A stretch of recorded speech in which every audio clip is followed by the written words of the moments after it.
Line Extra, your weekly Galway GAA podcast with Ollie Turner and Sean Walsh in association with Seymour's Loughrea. Then he's right. Association with Seymour's of Loughrea. Well, a very good afternoon to you all. Welcome on into Over the Line Extra.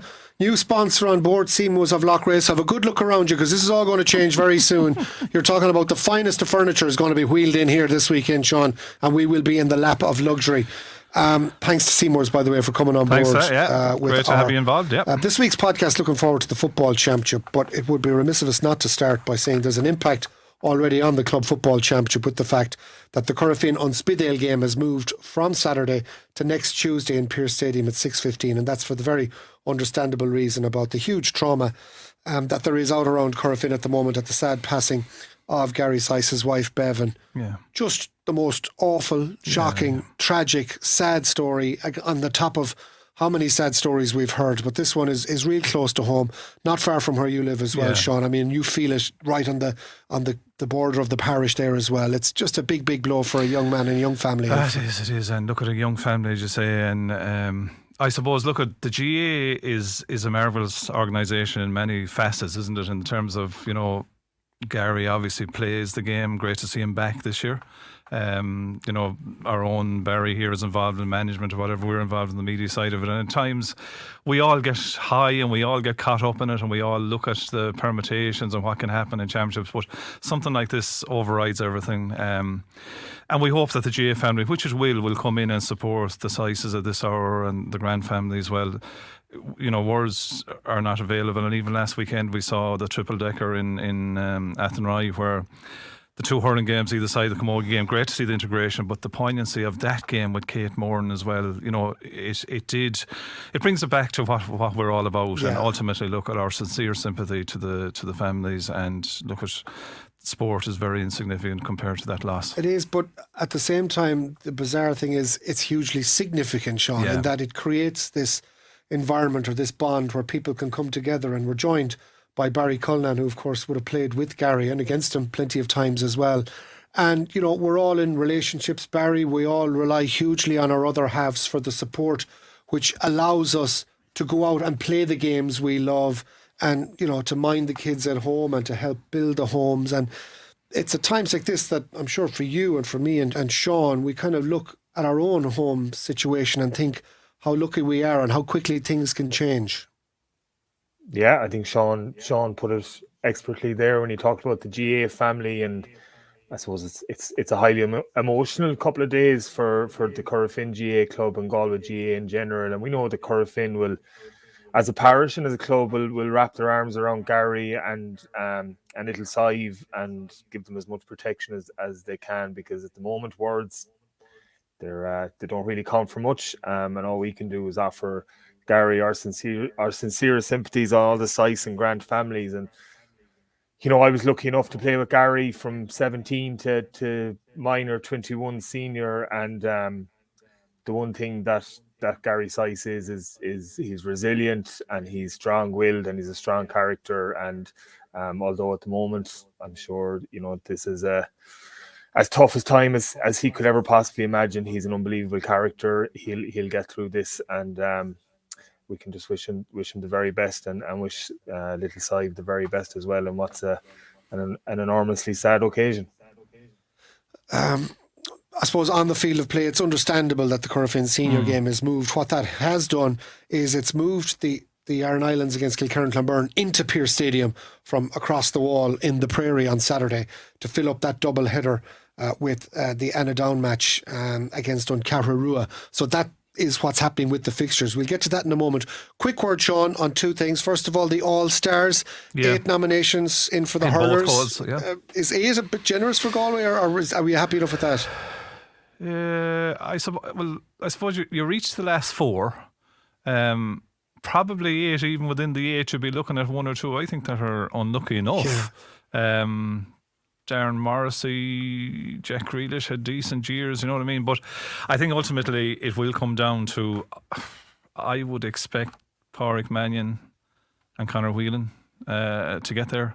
I saw the Sunday game team of the year without Conor Whelan. I would not see how you could pick an All-Star team this year without Conor Whelan. But look, at 8 is great. I see is it a token Westmeath nomination or whatever? So I think in the nominations it's kind of there's a wide net spread or whatever.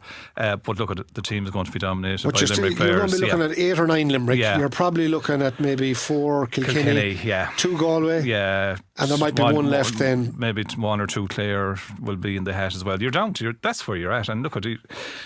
If you're picking a team of the year, no matter where you go, All-Stars, it's down to the final, maybe semi-finals. That's where it comes. And you can talk nicely about the rest of the year, but it doesn't matter. 8 for the football as well, Barry. No Kieran Malloy, which some people were raising their eyes at, that he should have at very least got a nomination, even if he wasn't going to get the All-Star. But, all the main protagonists are there. The fact that Cillian McDaid and Shane Walsh are nominated for Player of the Year, that suggests you they're automatics? Yeah, and I think they were guaranteed before we saw any nominations. They're the ones that we'll be expecting to pick up. On a nice night, we'll get 5.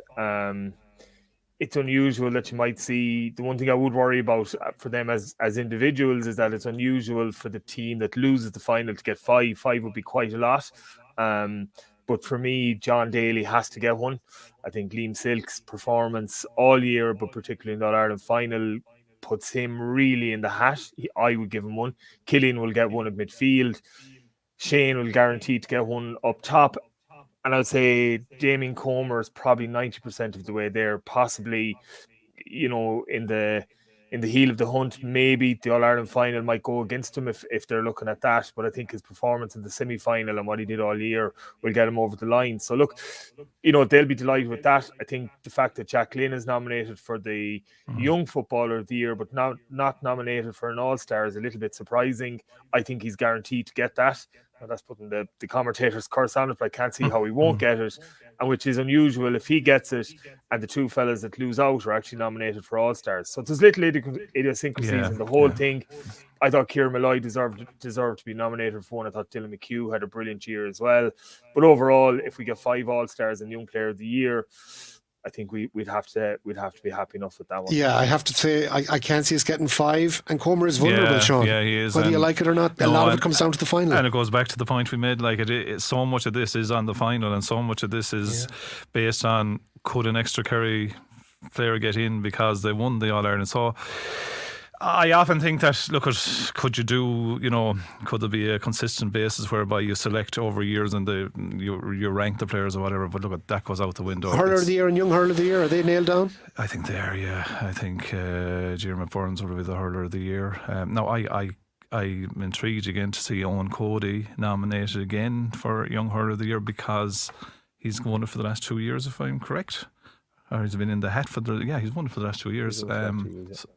So he's back in again, So because they've stretched it by a year. They've stretched it by a year. But look ultimately, at the end of the day, I remember being at one of the All-Star dues quite a while ago and talking to a player who was playing at a beaten final, and he said he would swap it all for the medal. Well, sure, that's it. Well, listen, we're far from from handing out medals in the club football championship this weekend. But we'll give Barry the All-Star. We do plough on though with. We'll talk about the intermediate championship briefly towards the end, but really it's done and dusted. And just to let you know, the quarter-final draw for the intermediate championship is going to be at half-time in the Tuam Stars Moycullen game on Sunday evening. So that'll be at 5:35. 7 of the 8 teams we already know, so we'll put up the intermediate tables in a few minutes' time. But first, we'll go to the senior tables and we'll have a look at where we pick our way through these tables as regards where it's going. So if we look at Group 1, there we have Tuam Stars and Moycullen, who do battle this Sunday evening. And that Sunday evening slot seems to be the big game now, isn't it? It's the last match on the Sunday. But let's tease it through here how you qualify, right?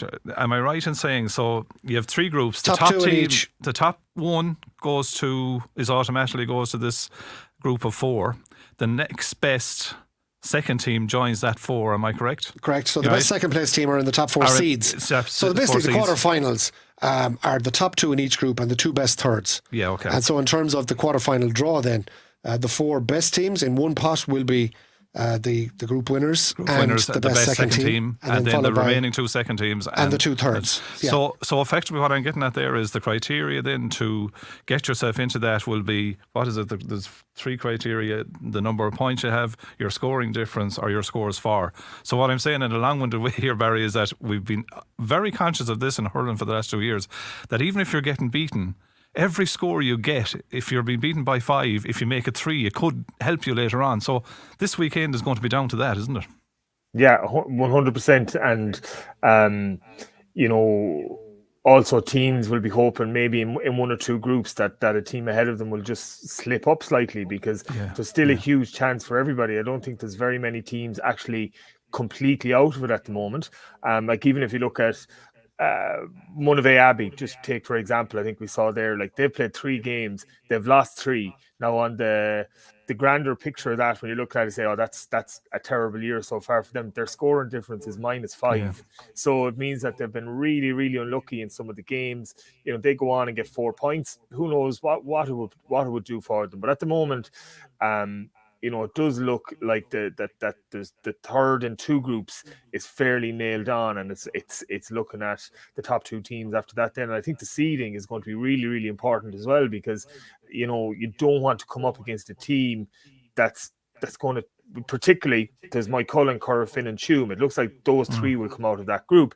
If you're not seeded, then it means you could potentially come up with a really, really difficult quarterfinal. Yeah, well, let's look at the tables again as we show you the graphic. So that top group, so Tuam Stars and Moycullen are playing this weekend. So, barring a draw, one of them will stay on 6. Corofin, you would imagine, come Tuesday night, will have jumped back up to 6 with the victory over Unspidale. So you could have an 8-6-6 scenario there, and those top 3 are well out clear. Now, the difficulty here is who's going to go to the 8, because while Moycullen had such a brilliant performance in beating Corofin, Sean, 2 as you know, games. it's going to be very hard for them to get back up on the horse again within a week to take on a Tuam Stars team who traditionally they have a poor record against. Yeah, and it's ideally set up for Tuam, isn't it? I mean, now go back to that Moycullen victory without Gallagher as well, like that. I think it was a statement victory. That I suppose the last preview we did, we highlighted the 2 big games, didn't we? And they kind of produced results that are significant. But I think, Barry, right now, if you're Tuam Stars, you're saying, let's have a right cut at this, because, as you say, those 3 teams look like they're going to come out of the group, but you have to make sure now. Yeah, 100%. And Tuam will be delighted the way things are going. I think they've Corofin in their last game, and they'll they will relish that one. And if the opportunity comes, it doesn't look like it will, but if the opportunity comes that Tuam on a Monday morning, they can walk down the street and say we're a seeded team in the quarterfinal and Corofin aren't, and they're relying on a 3rd place, then they'll be absolutely delighted with that. In terms of that group, and it's a bit, I suppose, facile really talking about Corofin, but the game they have on Tuesday evening is actually an ideal one for them to get over the Moycullen one, and one that Kevin Johnson will say, look, there's an opportunity here to try out some things, because they weren't great against Moycullen the last day. They had a good start, but in general they won't have been happy with how they played, and they won't have been happy with the energy levels. They're struggling in their full back line, and they have for the last couple of years. Will it be an opportunity maybe to put Dylan McHugh back to full back and put Kieran Malloy out around the middle of the pitch to bring a bit of energy? They'll probably try some other things. They'll probably start Ian Burke and get more game time into him. So I think for them in that group, this is an ideal one. For Tuam and Moycullen, difficult, particularly for Moycullen after having to reach the heights they did against Corofin, and you could see after the game it meant so much to them, and that's as much a respect to Corofin as it is to anything else. But they now have to go to Tuam, never easy, and Tuam that are going really, really well, have good forwards, something that possibly Moycullen found a little bit, Corofin didn't overly test them up top. Tuam certainly will test them up top, and they'll be hoping maybe to get some game time back into Owen Gallagher as well. But you also have to remember they're down James McLaughlin, so again another. I don't think they'll have him back for the rest of the championship, but you have to put it into consideration when you're thinking about Moycullen's performances so far. It's a big game, there's no doubt. It's one I'm really looking forward to as regards looking at the latter stages and the permutations. Of course, in that group as well, let your more Uachtarard meet at 1 o'clock on Sunday in Rossmoke. And again, here's a chance for one of those 2 teams to build and to get a little bit further away from relegation. And it's in Rossmoke, 1 o'clock on Sunday. like for differing reasons, that's a big game between those two clubs. Absolutely, and again, like Monavea Abbey, Oughterard have been the unlucky team so far. Alan Murphy, when they're looking at the fixtures at the start of the year, and you're going Corofin, Moycullen, Tuam, you're like, oh Jesus, this certainly isn't easy. They were never going to be overly confident of picking up points in that because they're just playing very, very good teams.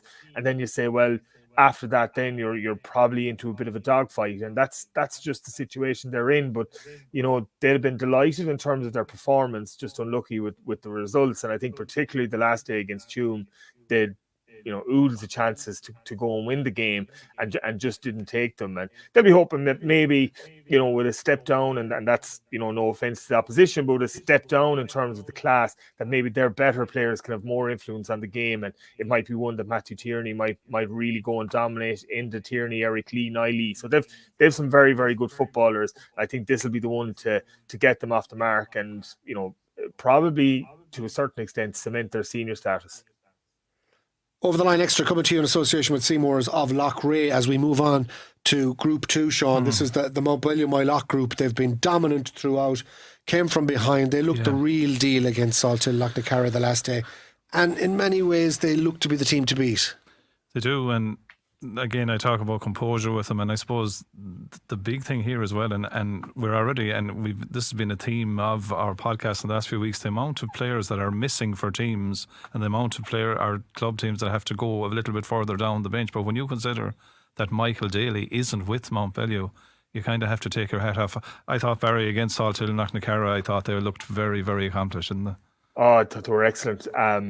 And what really stands out for me is that they started really well, and you have to give huge credit to Salthill. They came back in, they got great scores, and they went ahead. But what you need, and Montpellier have them in spades, is leaders. And when you've John Daly at 6 and you've Owen Finnerty at 14, you've two guys that when things need to be sorted and things need to be said, and some, maybe some harsh words to certain players to go and buck up, they have the guys to go and do it, and they kind of rallied the troops. Patrick Kelly came really into the game, and the supporting cast from Montpellier Moylock are really doing well too. So they have loads of talent all over the pitch. And as you said, I know Michael Daly is back on pitch. He has boots on. How far down the road he is in terms of recovery, I'm not sure. But if they can get a bit of game time into him in the group, they'll be saying, this is a big plus for us coming into a quarter-final. They have Barna on Sunday in Tuam Stadium. So let's have a look at our graphic again for the Group 2 table and see what that means. So with Montpellier on top, 3 wins out of 3. Again, just a huge score, 4. Massive score difference of plus 25. They've been utterly dominant. Worth another point in a way, a big scoring difference, isn't it, to a degree? They're pretty much through already, Sean, even looking at that table. But for Barna, I mean, look at, they still have the opportunity of winning their last game, getting to 5 points, which may well be enough to sneak in that last third, depending on what happens in Group 3. But I suppose for Montpellier Moylock, anything other than a victory, we would be surprised with, given the form they've been at as well. And I think in the overall context, Barry, I mean, I'm just so excited going to club championship games now because I'm looking at the 1980s, the last time where I saw maybe 4 or 5 teams at a level where you could say back that time, you had your Anna Downs, your Montpelliers, Milltown were there as well, Tuam Stars, Dunmore McHale's. You had a proper championship where literally you could say that any one of half a dozen teams could win it, and we're nearly getting back to that, albeit with a massively high level now with Montpellier Moylock, Moycullen and Corofin. Salthill Lochnacarra, in a lot of people's eyes, have crept into that as a top 4, and they've got a big game this weekend against St James's in Pearse Stadium on Sunday. For me that have really caught my eye in the wrong way, James's, and then if you look at Berna, what you said there, the draw against Carrow, was it a chance to get after hammering James's? Do you know what I mean? It's been a real topsy-turvy season Barry, for those teams, for Berna in particular and for St James's. Like, you just don't know how to predict from day to day what they're going to do. No one, if you don't know how to predict it, Ollie, I certainly don't know how to predict it either. But in terms of the group itself, Anna Down, again, unlucky in terms of coming up against the 2 strongest teams in the group first, but they bounced back well the last day and had a good win.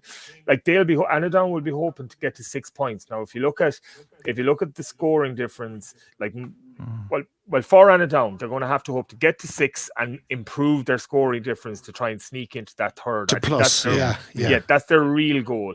But on an outside goal, they're saying, right, let's get to 6, maybe get a fairly convincing win or two, and hope that Sawtill Knocknacarra slip up, because then you're looking at scoring difference on that side of things as well. But I think looking at Sawtill, and what John O'Mahony has brought to them is that they've that consistency, and maybe, the 2 good wins in their first games, came up against a good Montbellew team in the third game, and when they were under the cosh early doors, they knuckled down, they dug in, and they showed great character to come back and push ahead. And they still only lost by 4 in the end, playing some really, really good football. So I think, back to Ollie, your point in terms of an open championship, for me, it's really exciting.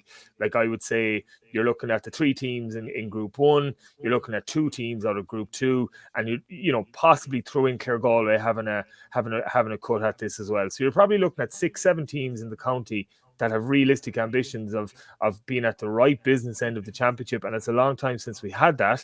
And I think what that does, it improves the quality of it for everybody going. And we're lucky to go to games to commentate on them or whatever, but it's actually, they're being really, really enjoyable. And even if you look at last weekend or 2 weekends ago, the last round, like Montbellew, my loss, Sawtill, really high quality, and Tuam or Mike Cullen and Corofin, really high quality. They were the ones that I saw, and lucky to see them.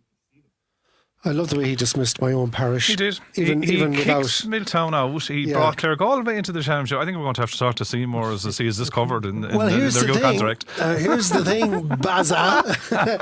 Milltown have got Monavea Abbey on Sunday, so if the Scans win that one, and while I am mentioning Milltown, it would be remiss of me not to mention the late Joe Leonard, Garda, who'd been based in Milltown for many years.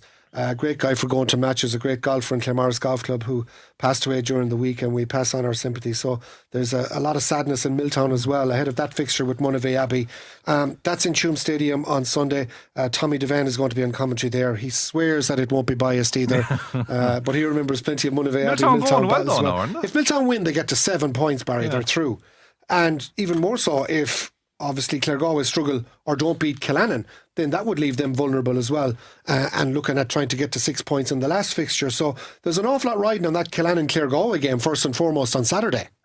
Yeah, well, I had to get Clare Galway in. I couldn't let the half an hour pass without getting some mention in them. But I think, to be fair to Milltown, they will be really disappointed with their performance the last day after showing real glimpses of fantastic football in their first 2 games.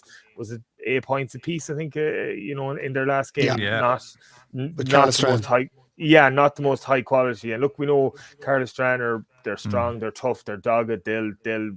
They'll hold you back as much as possible. But with the forwards that Milltown had, they'll be disappointed that they didn't get more than 8 points.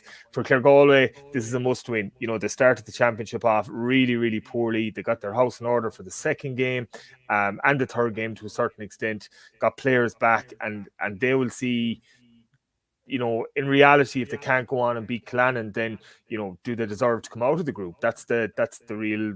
You have to be straight. Cullinane caught them 2 years ago, though, Barry, didn't they? They did. Yeah, no, Cullinane were poor. Cullinane were poor. They'll have to admit that themselves. They were poor against St. Michael's the last day, and of course St. Michael's will still feel that they have a huge say in this group, still on 4 points in Clare Galway. But again, Sean, as you mentioned, the scoring difference is nearly an extra point at this stage, and Clare Galway are on +10, St. Michael's are on +2, so it takes a big swing for that to change. But yeah, Milltown will be certainly looking at this one to say, look, come out of it. But I think Monavea Abbey, there's still a kick in them, and as I said, they're on -5 after losing 3 games. Shows a consistency in performance, and they'll be targeting this one to say, look, let's get our 2 points in the bag. But again, it's a big ask for them.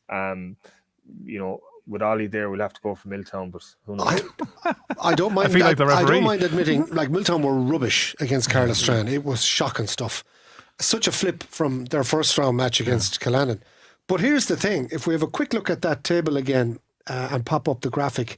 Like, what you could look at here is Monavea Abbey winning, getting to 2 points. Yeah. Cullinane winning, getting to 4 points. Carla Strand winning, getting to 5 points. So you'll end up with a situation whereby you could have a 2-4-4-4-5-5, 3 points separating all 6 teams going into the last round of games. And the other caveat I'll throw in is, and each one of those managers will probably start throwing socks and boots at the podcast now as they're listening to us, but that group is devoid of the big four. But sure, there's no question, it's wide open. So it's wide open. So there's a marvellous opportunity here to get in. Yeah. And we keep talking about you build a bit of momentum. Suddenly you arrive in the knockouts from this group. Probably whoever comes through this, Barry, is fair to say, is not going to get the favourites tagged. So there is an opportunity here, isn't there? And it's what you have described, Ollie. You could have any set of results in that group and any permutations by Sunday whoever night. tops it, Sean, gets seated. Could be at the top end and could conceivably get an easier draw into a semi-final potentially. But anyway, for the purposes of this podcast and to keep the peace, we're going to say Milltown and Claregalway will get through. And we may not get a third team. To all our friends in Cairns. We may not get a third team out of that group because of everybody shooting everybody else. And I in think the that's where the criteria goes back to, not alone points, but scoring difference. You could have, even in a game that's tight for, down the home stretch, suddenly a 5-point win for a team in any game could suddenly propel them somewhere. Barry, we're going to finish up with a couple of minutes on the Intermediate Championship as well, so we'll throw you up the tables here. There isn't much to discuss because it's pretty much down to one game to see who gets through to the quarter-finals, and that's Micheál Brannock against Caltra. As we can see, the 2 4s in Group A, they're through. The 2 4s in Group C and D, they're through as well, and they're all playing each other just to see who gets to top the group. So Glenamaddy against Corofin, Ilonaran against Kilkerran-Clonmerne and Dunmore against Kilconnelly. All they do is decide who's seeded and who's not. So the first teams play a second team in the quarterfinals effectively. That's it. All that is doing is just to decide who goes into one pot or the other, but effectively the groups have been decided after 2 rounds. But Micheál Brannock Caltra is interesting. You'd have to fancy Micheál Brannock, but then again they were, I suppose, so poor against St Brendan's, having made the trip right across the county to Duggan Park to play that game, but because it was still a big loss though, it was a big defeat, wasn't it, Barry? Fair result for Brendan's. One that a lot of people were raising the eyebrows at. Yeah, because I had Micheál Brannock's in the top couple of teams to come up out of intermediate, but just in relation to St Brendan's, and I won't fall into the trap of calling them Ballygar because I've done that before and have my knuckles wrapped about it. But St Brendan's, you have to give huge credit to them. Jerry Kilcommons went in as chairman a couple of years ago, and they really got their house in order in terms of their underage structures, and they've built and built and built, and they now have a real chance of winning this intermediate championship. So it shows what can be done. Glenamaddy as well, and great to see those clubs that have huge tradition, and I would have a draw for them, because anytime I was playing, be it minor or under 21, there was always a St Brendan's or a Glenamaddy representative, and it fell away a little bit for a while, but they seem to be back and playing really, really good football. In that group, the standout team for me, unfortunately, is Ormore Mary, who, at the start of the year, Ollie, if we were chatting about the group, chatting about the Intermediate Championship, you'd be saying after the couple of years Ormore Mary have had, they'd be rightly in the pot, and to be on 0 points and minus 11 scoring difference, they'd be really, really disappointed with their performances to date, and they have a tough one at the weekend as well. Caltra will, they've been motoring well. They've been playing some really, really good football, and it's a tight one, isn't it? Both teams, -2, -4.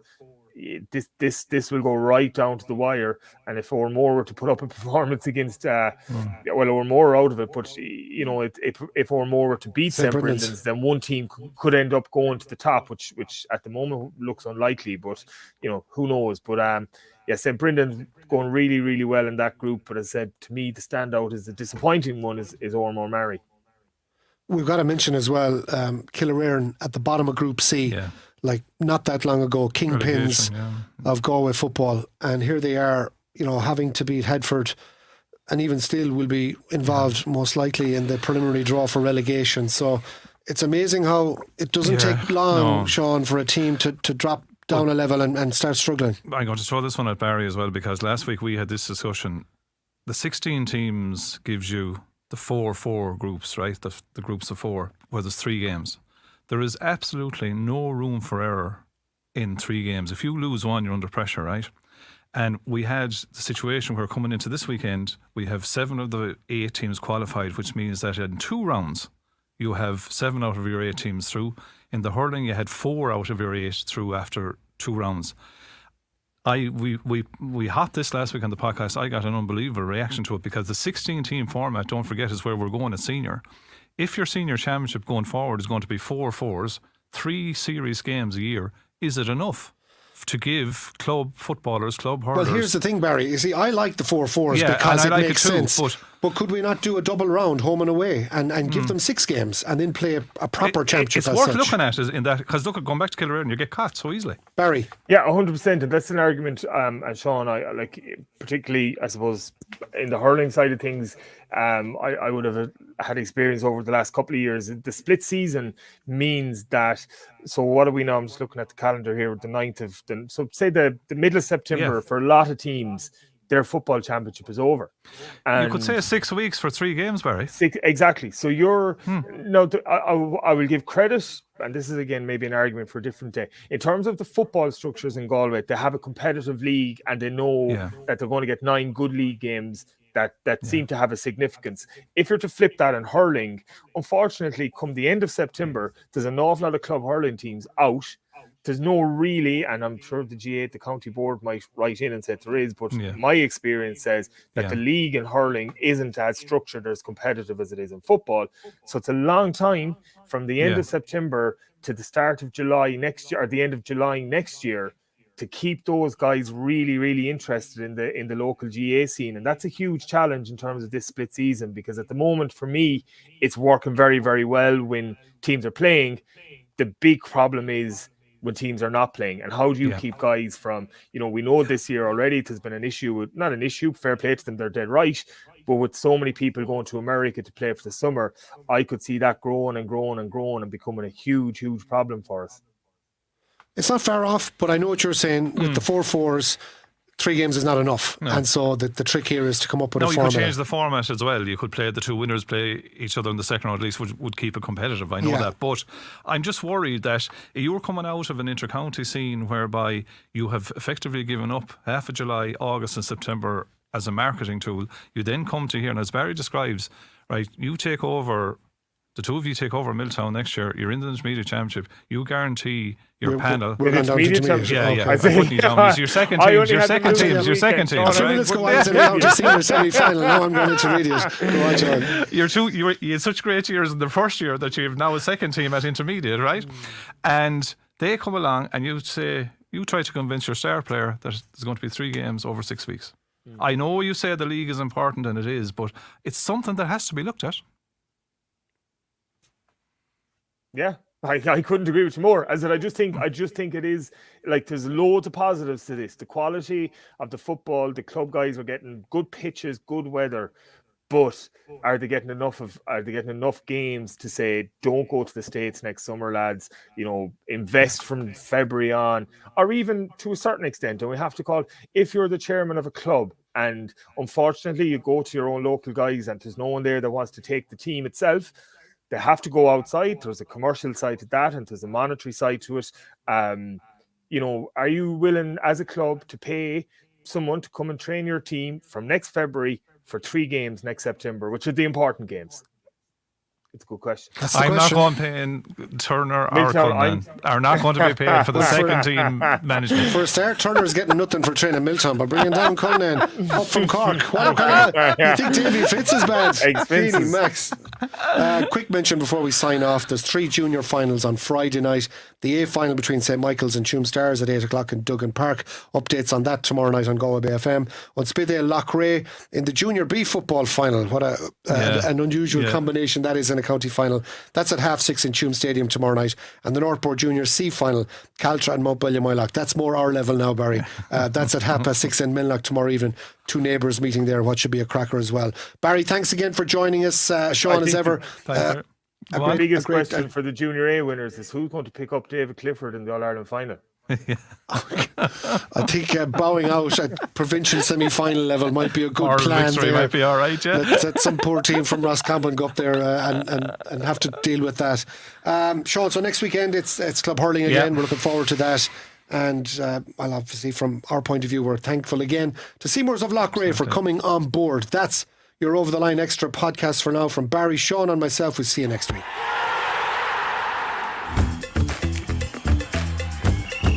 Over the Line Extra, your weekly Galway GAA podcast with Ollie Turner and Sean Walsh in association with Seymour's Loch Ray.